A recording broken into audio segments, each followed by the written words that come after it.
All right, hello everybody. Back again. My name's Decker Pellinari, as you know, and I'm sitting down this week with Brad Gessler, one of the creative agents in the Immersive Media Lab, and we're going to discuss what he's working on in the lab and just talk about his research for a while, get you guys up to speed with what he's doing. So, Brad, why don't you go ahead and introduce yourself, man? Oh yeah, so like you said, my name is Brad Gessler. From Appleton, Wisconsin, but been living in Milwaukee for the last 5 years.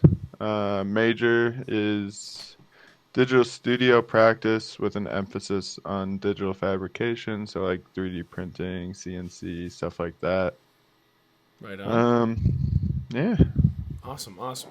So, I know I've seen you working on some of the stuff that you have been like working on during your research and everything, and a lot of that, like you said, was 3D modeling. What kind of what like platforms and stuff do you use in 3D yeah, modeling and like programs and everything? definitely. So when I first like got into 3D modeling, my first program was Rhino. And then after that, taking a class with Chris, I learned Blender, and that's what I currently use. Okay. I've tried dabbling in some other 3D softwares, just to like ZBrush and other stuff, just to like familiarize or at least try it out. But Blender being freeware, does have a lot of perks, so I don't have to pay for anything. Yeah, that makes But sense. yeah, so Blender's where I mainly stick, and it's a really powerful program. Sure. So. So I've heard a couple of people talk about Rhino. Is that like a normal? Is that like the base level for 3D modeling? Like, or is that just kind of Um, happenstance that you use that? Why did that start? so the reason why that's where I started is because I started 3D modeling for like the digital fabrication side of my major, so Okay, the 3D printing and exporting. sure.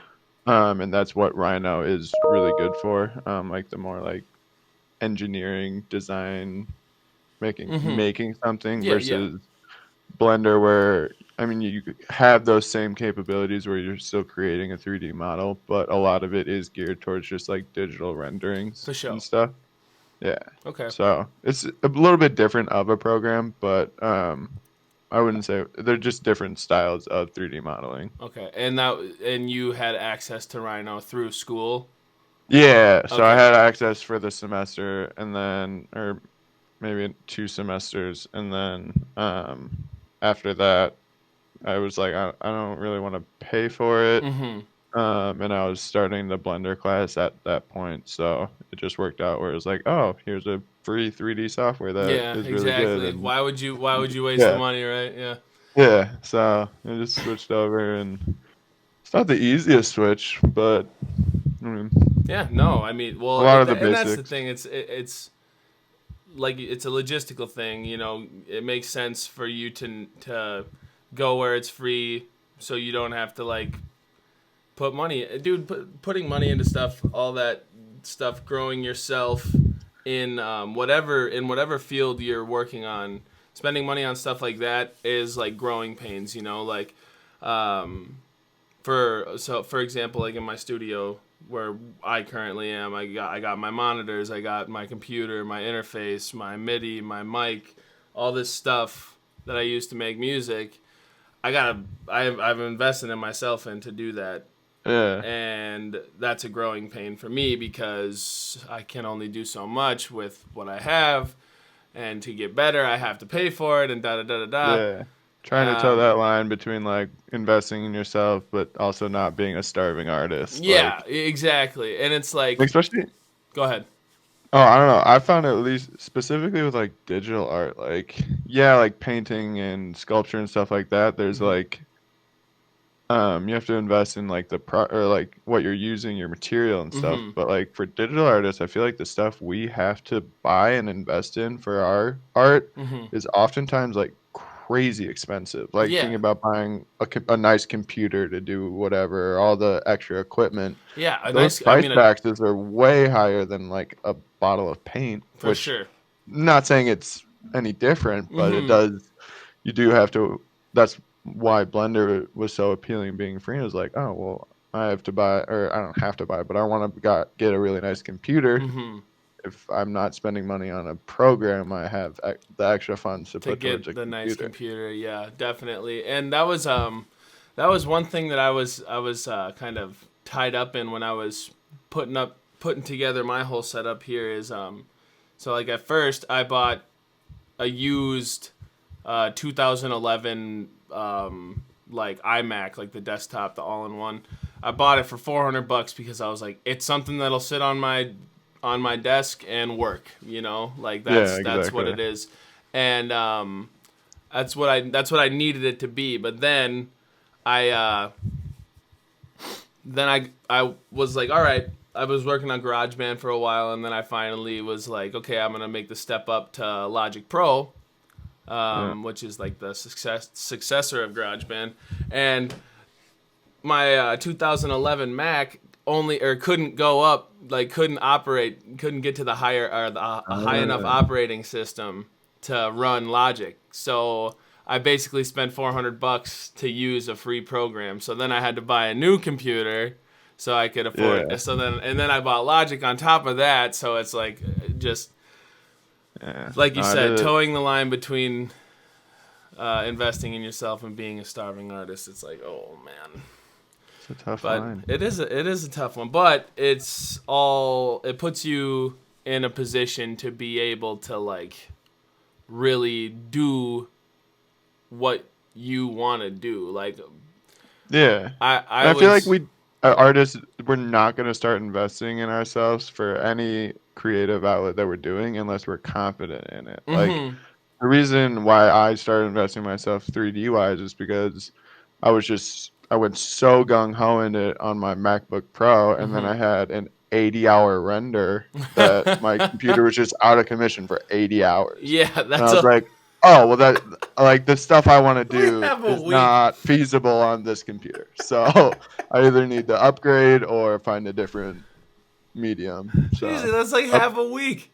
It's just yeah, it was like crazy. Literally that's just nuts. computer sitting on my table, Sitting 80 on the hours. charger Yeah, and for just hot. yeah, Like, for real. if Fry I an egg on put a that, I'm drop of sure. water, yeah, exactly, fry an egg. Yeah, Ridiculous. so I hear you there. It's definitely it's a weird line. But Hmm. it's an ever present line, that's for sure. Yeah.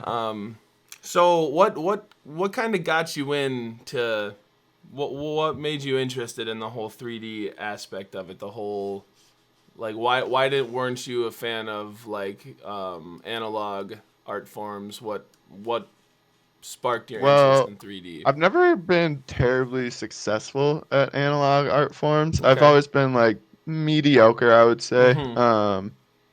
Especially with like drawing and painting and stuff, like the really traditional. Like, Sure. I can find my way around it, but I'm not standing out in any way. Mhm. And then so I would did like graphic design and like Adobe Illustrator and stuff like most of high school, and that's what I intended to go to college for.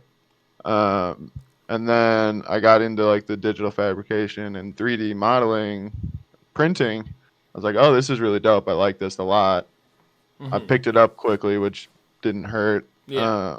But it was also just like I kind of like stepped back and looked at like the design industry as a whole, and I was like, the or quote unquote graphic design job where you're in Illustrator, Photoshop, InDesign, whatever. To me, it seems at this point such an oversaturated market. Like, Mhm. anyone that is artistically minded but wants to do art for a career, I feel like that's where they went. Yeah. And then I started seeing this new 3D world of creating pop up or at least be shown to me, and I was like, oh, that seems way cooler. I'd be on the verge of something new versus trying to stand out in a already overcrowded For sure. For or sure. group. And it was just I enjoyed it. It was something I enjoyed, I was good at, or at least was able picked up quickly. Sure. And I feel like the work, even the early stuff that I was doing with 3D art, was leaps and bounds better than anything I did in any other medium. Sure. So it felt like a natural progression. Did you find that some of the skills that you had acquired from using normal like digital art platforms such as like Adobe Illustrator and Photoshop and everything, did you find that having that knowledge kind of translated over into these 3D modeling softwares, or was it like a really hard learning curve, like right out of the gate? Um, I wouldn't say any of like the technical skill really overlapped much. Okay. If anything, it was just like having an understanding of online digital programs and Mm-hmm. like being comfortable at least in some form of a creative program, so Sure. I'm not like completely lost. But there's some overlap, but I didn't really notice any. It was just honestly, it was purely just it kind of clicked for me pretty easily, at least in like the basics of getting it down. And then I feel like once you have the basics, you get to move a little faster. Yeah, definitely. And I feel like that's kind of the thing with those traditional platforms as well. Is like once you get the basics of it, you pretty Yeah, much it's any medium. Once yeah, you you have the can kind basics, of hop in. you're running. Exactly. And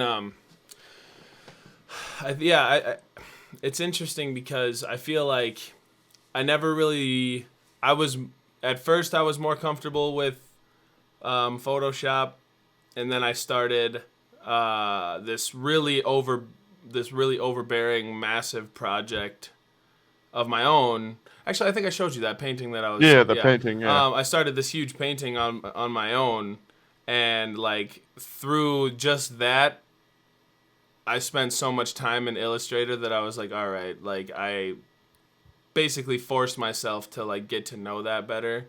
So and having that understanding made me better at Illustrator, obviously, but then that in turn transferred over for me understanding how Photoshop worked better, and like just being able to figure out those types of programs better, and like what the tools do and Yeah. everything. So it's And I feel like once you start learning one or two or three, it always gets easier to learn a new program the more programs you have. for sure. Because I feel like there's only so many ways that they can do something. Yeah, So like there's like, not a lot of differentiation. Like you're in these programs with the same end goal in mind, yeah, in a especially if lot it's of like with cases. with all the different 3D programs, like all the process is the same. It's just Yeah. you have to figure out where on that program that process Yeah, lives. you're doing it on a different plane, on a different Yeah. platform in itself. Huh. So, okay. You came into school with the traditional digital art style in mind, and then you switched over to this three-dimensional field soon thereafter. How did the lab come into all of this? Where did that kind of cross paths with your path? Yeah. I have an interesting history with the lab. At least I think so. Sure. Mainly because way back when the lab like originally started, like the Mm-hmm. first summer it was gonna go, Chris had invited me to join it. But that summer I had taken a job as an orientation leader. Okay. So I just feasibly couldn't do both. So Sure. I was like, thank you for the opportunity, but can't do it.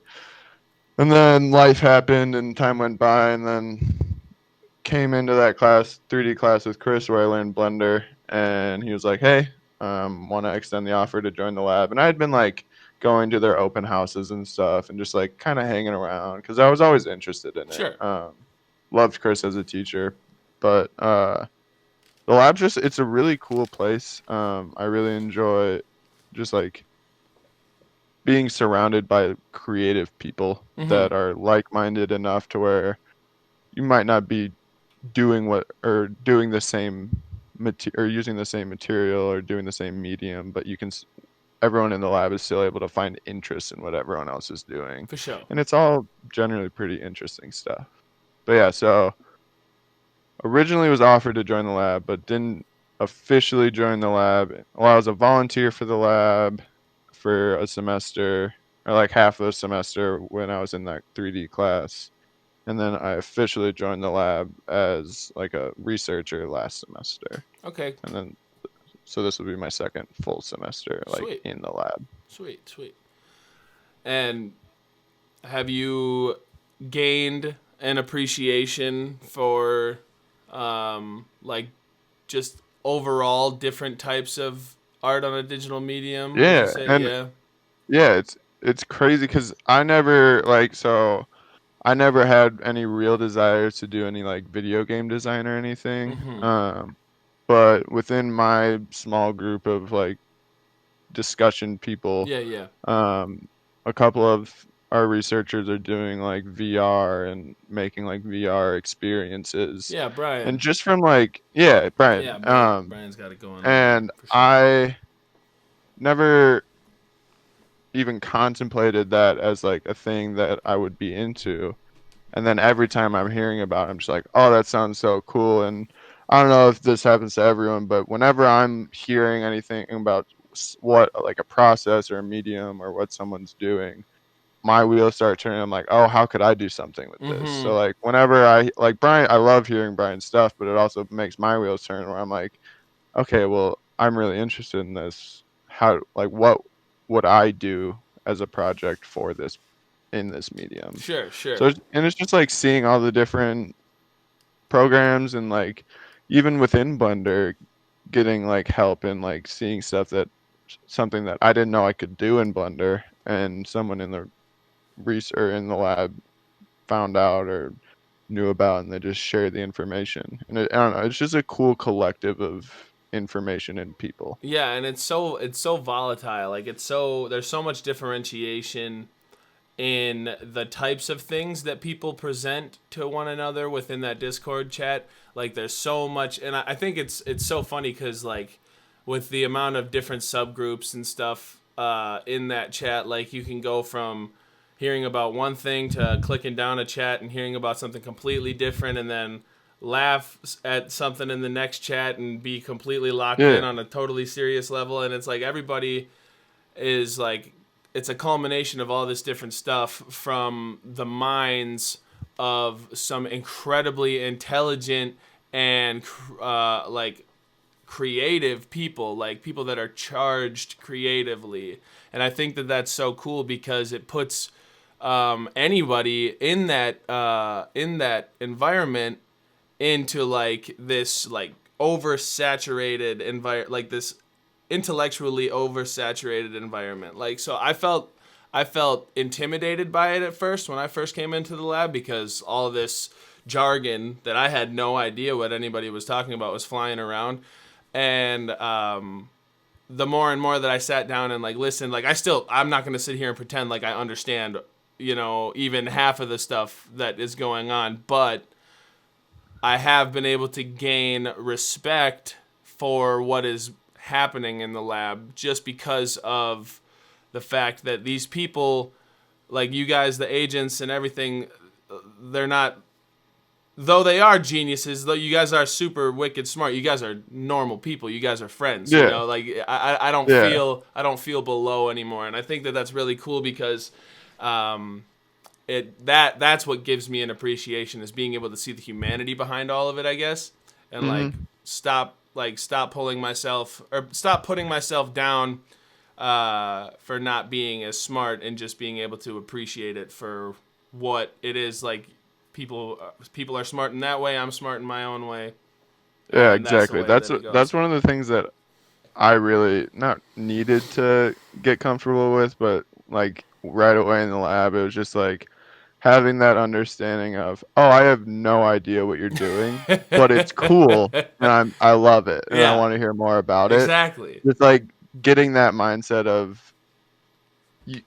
I might feel that way about someone else in the lab, but they could also be looking at my stuff and feel the exact same way. Yeah, So it's not precisely. that anyone's any smarter, better than anyone else. Uh huh. It's just it's a cool, like very intelligent group of people who are very passionate about whatever it is they're passionate about, and like the conversation that just like fuels the conversation, and you can passion and you can feel like the genuine intelligence and like conversation that's being had. Well, and that's why I think it's so cool that the agents aren't all from the same major, aren't all from the same schools of thought and disciplines within school. Like there's so much diversity from a mental, like what they're trying to do, like with their education.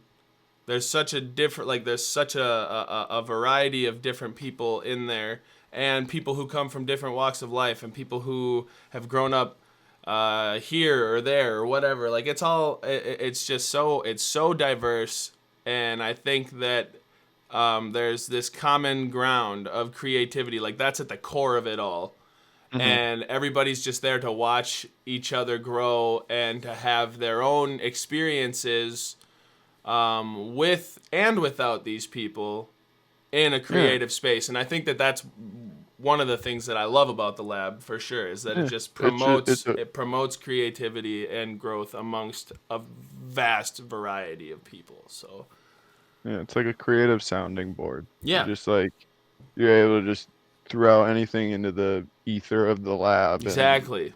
five things are gonna come back at you Uh, where you're just like, oh, cool, thanks, thanks, thanks. yep. I love it. Very So happy to be a part.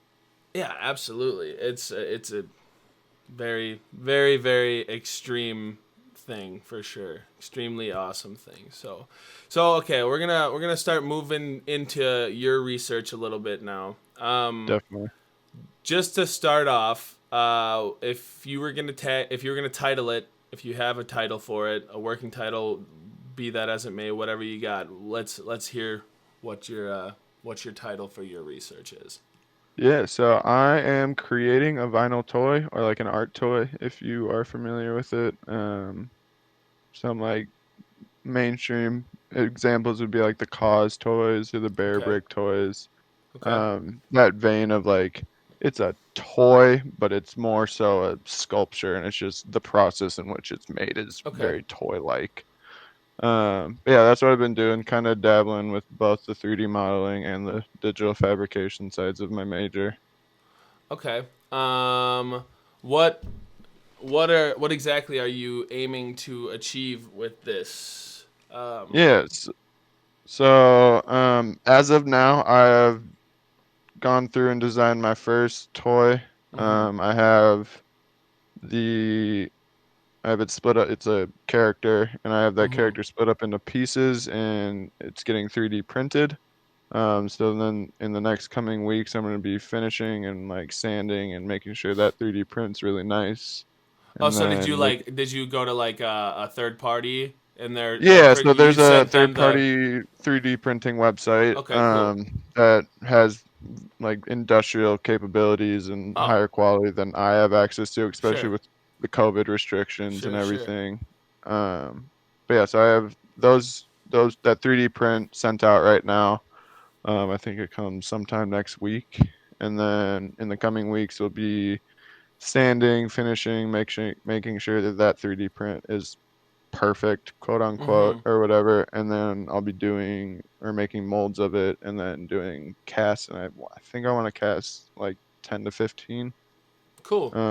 But then assembling, yeah, I want to produce something from nothing, empty digital 3D space Yeah, to, some ones and zeros. occupying, yeah, to occupying real life reality space. So I Sure. just the whole process from start to finish has been my research so far, and it's been pretty exciting. Some rough patches, but Sure. we get through it. You wanna expand on the whole rough patches thing? Yeah, so this is my second semester with this research. So last semester, I had the same idea of creating a character and making the toy, and I severely underestimated how Mm-hmm. easy character design would be, or how hard character design would be. I Okay. thought it'd be a lot easier. Sure. So I think I probably spent like 3, maybe 4 weeks straight of just like trying to get at least a decent looking character to come out, and it Mm-hmm. just wasn't happening. No. So I switched veins a little into like a different toy design, and I did like some spaceship UFO stuff. Mm-hmm. Um, and then so yeah, that was one of the big things, and then also just like burnout. Burnout has been real Yeah. past couple of semesters, Well, just like especially just from the circumstances of the life in which we're living right now, Yeah. for Yeah, sure. it's hard to get excited. Inspiration is few and far between sometimes. Yep, it's fleeting. I But hear that. yeah, but just like trying to find stuff to keep pushing through and like keep working, even though at least last semester specifically, the character design aspect of my research was just not going well with any attempts. For sure. But then this semester I buckled down. I was like, I'm not just gonna go and do something else because Mm-hmm. this is getting difficult. And I did a lot of different versions and a lot of bad versions of my toy and learning experiences throughout it all, but I've gotten to a point where I mean, I don't think it's perfect by any means, but as far as a first toy to ever Mm-hmm. produce, I am very happy with it. What you want to do? You want to give like a little explanation of what Yeah, it it's just, is? so essentially it's just like I want to do like a little alien dude. Mm-hmm. I love space and like not obsessed, but I really like the idea of aliens. Mm-hmm. Truly believe they are out there. Oh yeah, me too. To each their own, but It's hard not I to. think it's impossible that they're not at this. Yeah, I'm dude. not That with sure if just they the visited us. That's up for debate. I would accept, but that's like a whole nother 3 hour podcast right there, yeah, man. yeah, we don't need to get into that today.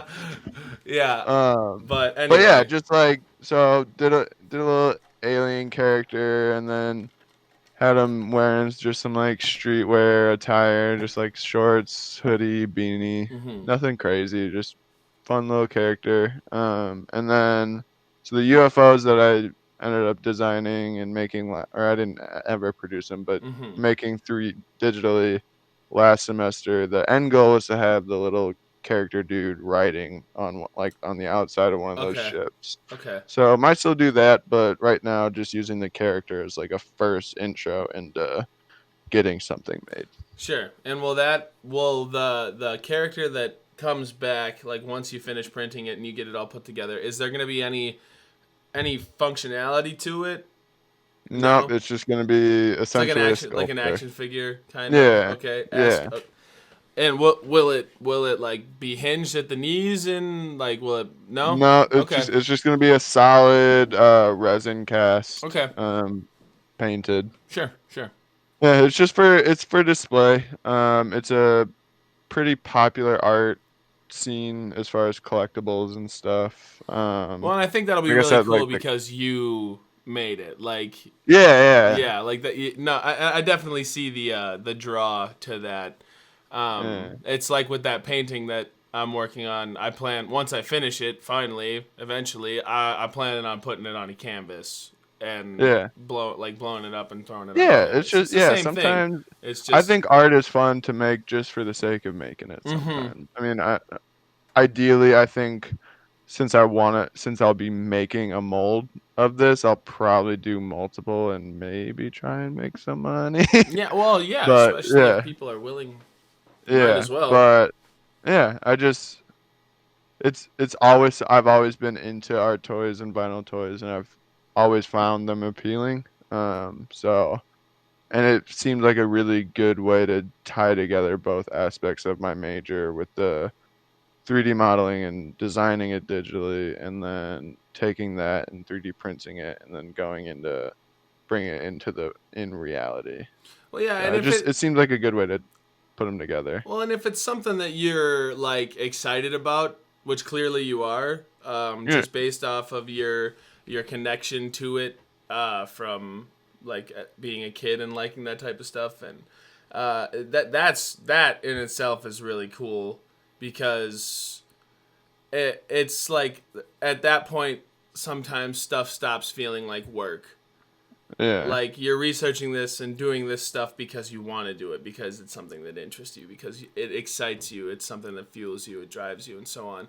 So like you're not looking at it like you're looking at it because the end product is going to be like, oh, this is going to be sick, and then on top of that, you're gaining so much through the process and like understanding what you are doing and what you've done and what you could do better in the future when you're doing something like this, and what you shouldn't do differently, like something maybe you nailed it this time, and if you do it a different way, it won't be as good. So Yeah. it's the whole process. No, I feel like moving forward with what you're learning and with what you're researching right now will make the process that much easier for anything else that you want to go through and do with Yeah. on like on a similar scale. So it's awesome. I love the fact that you're using the research as like a tool to do something that you actually enjoy with. Like obviously Yeah. you wouldn't obviously the agents in the lab, they wouldn't be researching stuff if they didn't enjoy it, but it's important to realize that that is an important thing, that you want to be researching this stuff, that you want to be doing this, and that it's the fact that it's connecting to something that's coming from your childhood is really cool. So I think that's I. Yeah, and it's also, at least for me, my favorite artists have always like they aren't just like they don't just make paintings or Mm-hmm. just make sculptures. They're just all around creatives. So they like while yes, I'm making the vinyl toys right now as part of my research, it's not the only thing I do make. It's just Mm-hmm. what I am choosing Currently to research doing. for the lab. So like I'll still do just like cool visual or digital renders that are purely just meant to be seen online, Mm-hmm. Instagram, whatever. Um, but it's just like I think it's important to be multifaceted as an artist. Oh, for sure. I mean, all the power to someone that is just a painter and painting is what they do, as an example. But to me, I want to dabble in all the mediums. I want to Yeah. sculpt. I want to paint. I want to screen print shirts. I want You to want to be do. creative. That's what it Yeah, is. I And want to do it all. that's awesome. That is so Yeah. sick. And that's like one of the reasons like I can relate to that heavily because, like I mentioned before, I do all this stuff with music, but right now, I mean, I'm making a podcast Yeah. for Right. for an immersive media lab that is all that doesn't have anything to do with music really Yeah. necessarily, but it's creative. And then I'm doing all this other artwork on digital platforms. I have pieces for myself which are creative, and that's paintings and everything. And then I have pieces that Yeah. I'm doing for school, and we're putting together a marketing campaign for Milwaukee County Parks right now in my capstone class. Yeah.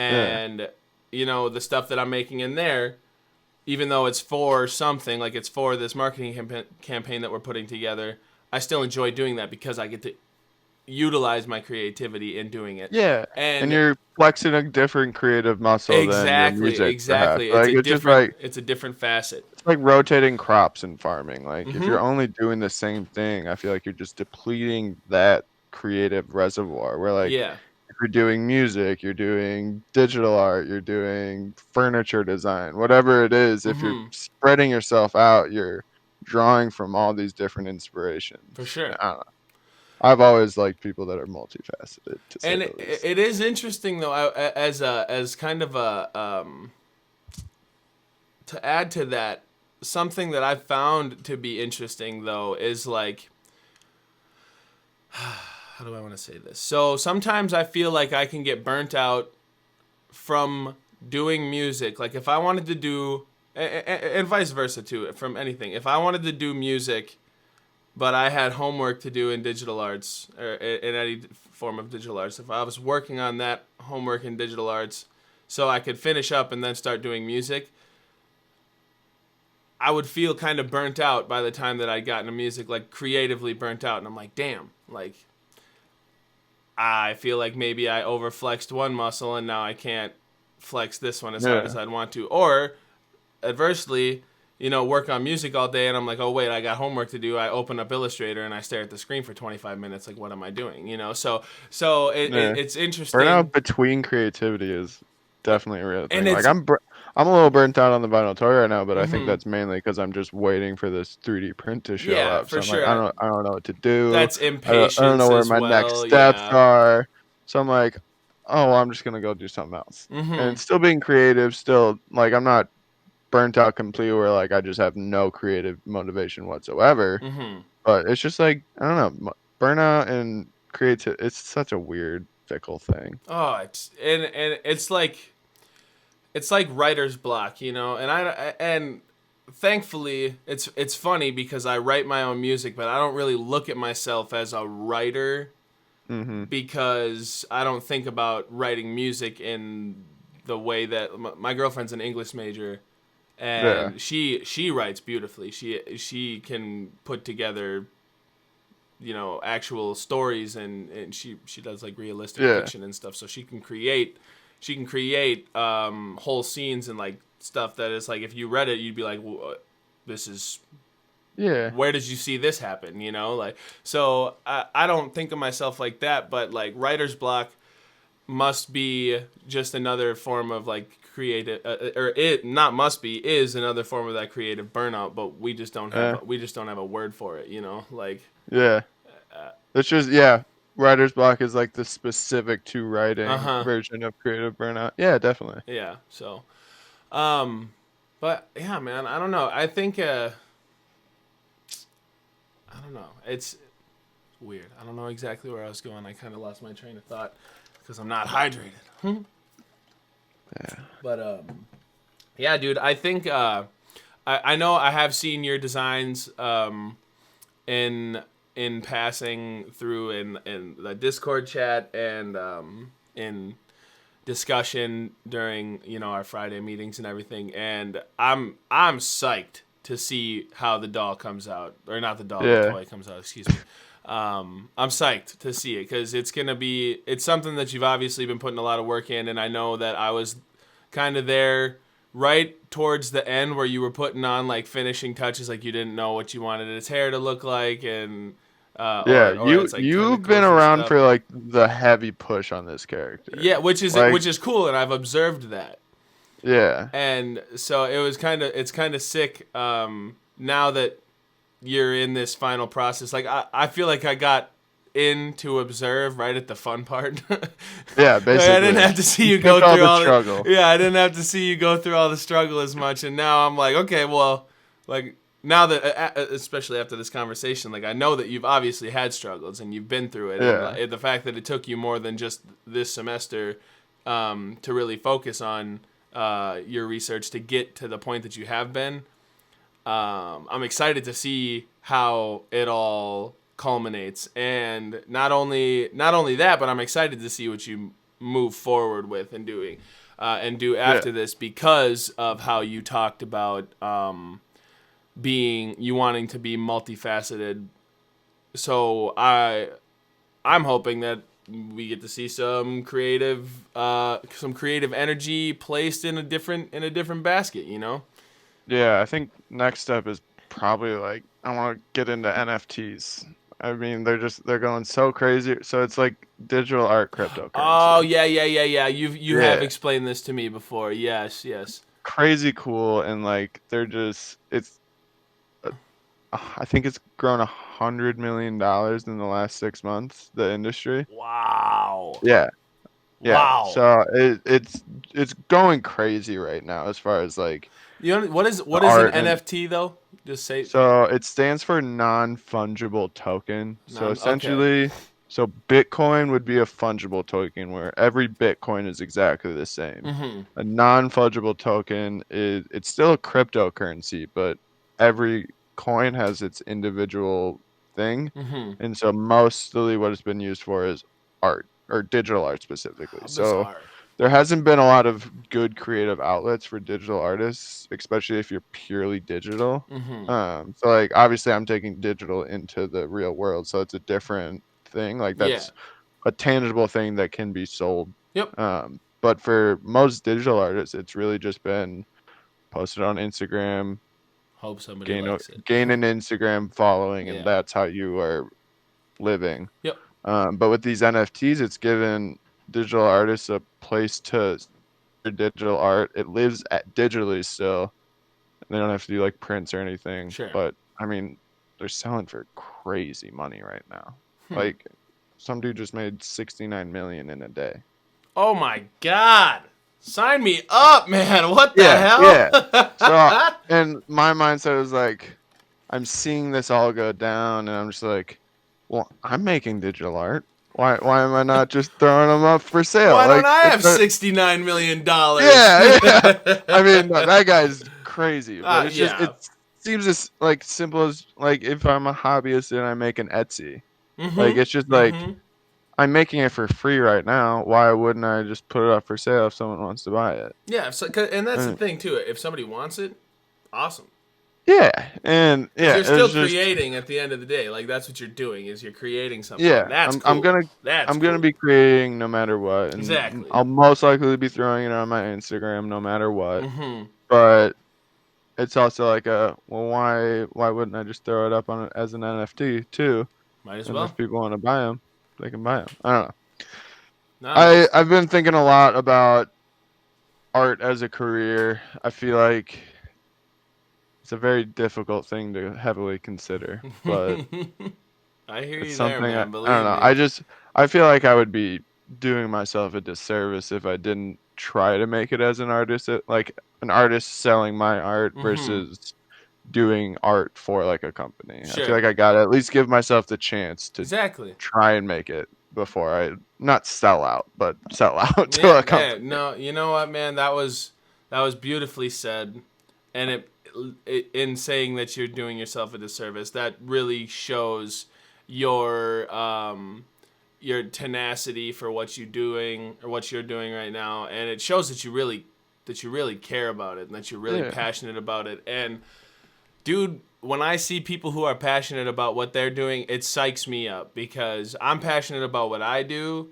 passion fuels And passion. yes, dude, and I really got to say that this has been a great talk. I'm super stoked for you. I'm super stoked to see how your toy comes out. I'm super stoked to see what you do moving forward, and I thanks a lot for sitting down and chatting with me, man. I really appreciate it. Yeah, no, this is great.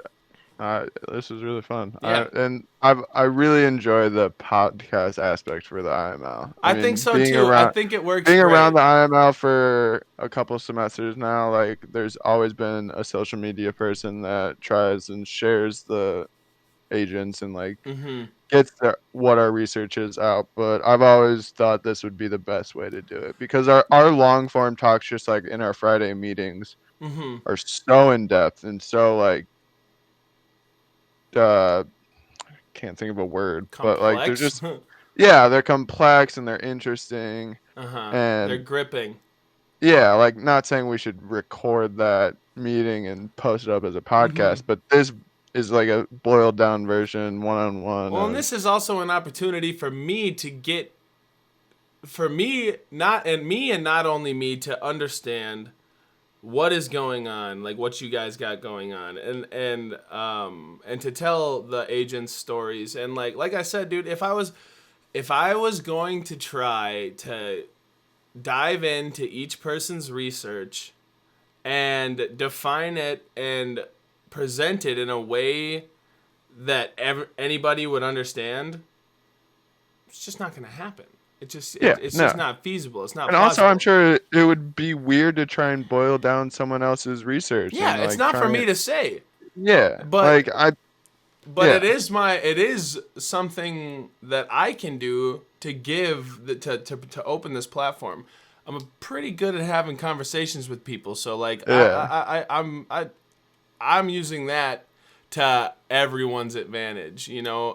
and I love it. I think having these types of conversations are great. It makes me gain an appreciation for who I'm talking to, and not only that, for the types of the fields that they come from and like what they're working on. It gives me a better understanding and appreciation for all that, and that's why I just get so stoked about it. So seriously, Yeah. super good talking to you, man. Thanks for being here. Thanks for coming on and talking about what you got going on. And Definitely. Finally yeah, we got to finally, make it finally got happen. it to work out, man. Holy Yeah. smokes.